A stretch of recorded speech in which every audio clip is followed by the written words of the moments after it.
నాయకుని ఒకని అండతో మా పైన శ్రీ ఆదివారాహి శక్తి టెంపుల్కి విద్యుత్ సరఫరా కొరకు మేము ఉంచుకున్నటువంటి అర్జీని మీటరు శాంక్షన్ అయితే గత సంవత్సరం 37వ నెల 2024న మాకు ఉత్తర్వులు ఇచ్చినటువంటి విద్యుత్ సరఫరాకు ఉత్తర్వులు ఇచ్చినటువంటి మీటర్ని ఇంతవరకు దాని స్థానిక నాయకులు వీరి ప్రోద్బలంతో అమ్మవారి ఆలయానికి విద్యుత్ సరఫరా లేకుండా మేము జనరేటర్ల ద్వారా అది విష సర్పాలు తిరిగేటువంటి ప్రాంతము, ఆ ప్రాంతంలో భక్తులు అనేక మంది ఇబ్బందులు పడతారని మేము జనరేటర్ ద్వారా మేము వెలుగునిస్తున్నాము.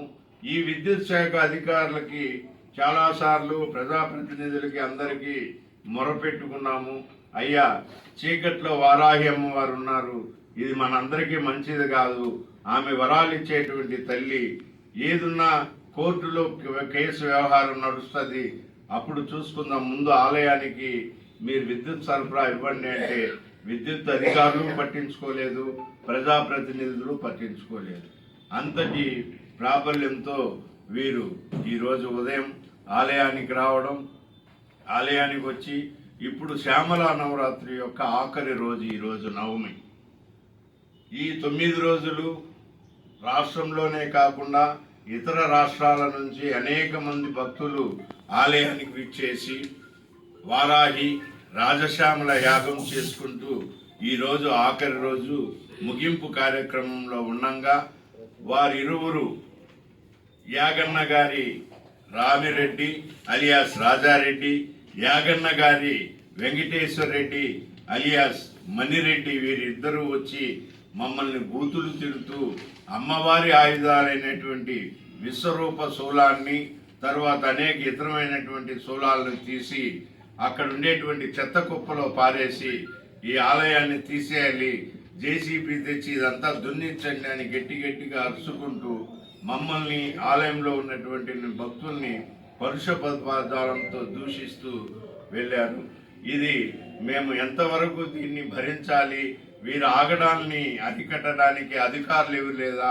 ఎన్నిసార్లు మేము వినతి పత్రం ఇచ్చినా అప్పటికప్పుడే ఎవరో ఒకరు వచ్చి వాళ్ళకి ఒత్తాసు పలికి తీసుకెళ్లి ఆ సమస్య ఒక 10 రోజులు పరిష్కారం అయ్యింది అనుకోగానే మళ్ళీ ఇలాంటి దౌర్జన్యకాండ చేస్తున్నారు. వీళ్ళ దౌర్జన్యానికి సనాతన ధర్మ రక్షకులైన అందరూ కలిసి రావాలని, హిందూ మతం పట్ల విశ్వాసం ఉండేటువంటి ప్రతి ఒక్కరూ ఈ యొక్క దౌర్జన్యాన్ని, ఈ దౌర్జన్యం చేస్తున్న వారికి కఠినంగా శిక్ష పడేంత వరకు మీరందరూ శ్రీ ఆదివారాహి శక్తి టెంపుల్ ట్రస్ట్ భక్తులకు, కార్యవర్గానికి మీ అందరి అండదండలు ఉండాలని మేమందరం ఈ సభాముఖంగా ఈ ప్రెస్ ద్వారా మీ అందరికీ విన్నవించి కోరుకుంటున్నాము. ఆలయాన్ని 2 రోజుల్లో కూలగొడతామని గట్టిగా అరుచుకుంటూ వెళ్ళారు. ఆ వారాహిని ఆలయాన్ని, ఈ యొక్క సనాతన ధర్మాన్ని, హిందూ ధర్మాన్ని, హిందూ మతం పట్ల విశ్వాసం ఉండేటువంటి విశ్వాసాన్ని కాపాడవలసిన బాధ్యత హిందువులుగా మనందరికీ ఉందని మీరందరూ చేసి ఈ యొక్క కార్యక్రమానికి మద్దతు పలికి వారికి కఠినంగా శిక్ష పడేట్టు మనం చేయాలని హిందూ మత ప్రేమికులుగా మిమ్మల్ని కోరి ప్రార్థిస్తున్నాను. స్థలం గవర్నమెంట్ది. అది ఏటి పొరంబోకు రివర్ బండ్ అంటారు దాన్ని. అది బఫర్ జోన్, నదీ పరివాహక ప్రాంతం. అందులో వారు ఉన్నారు, మేము ఉన్నాం. అది మొత్తం వచ్చి 4 ఎకరాల 64 సెంట్ల స్థలము. దాంట్లో ఇప్పుడు ఆలయం ఉండేది 87 సెంట్ల స్థలంలో ఉంది, మిగతాది ఖాళీగానే ఉంది.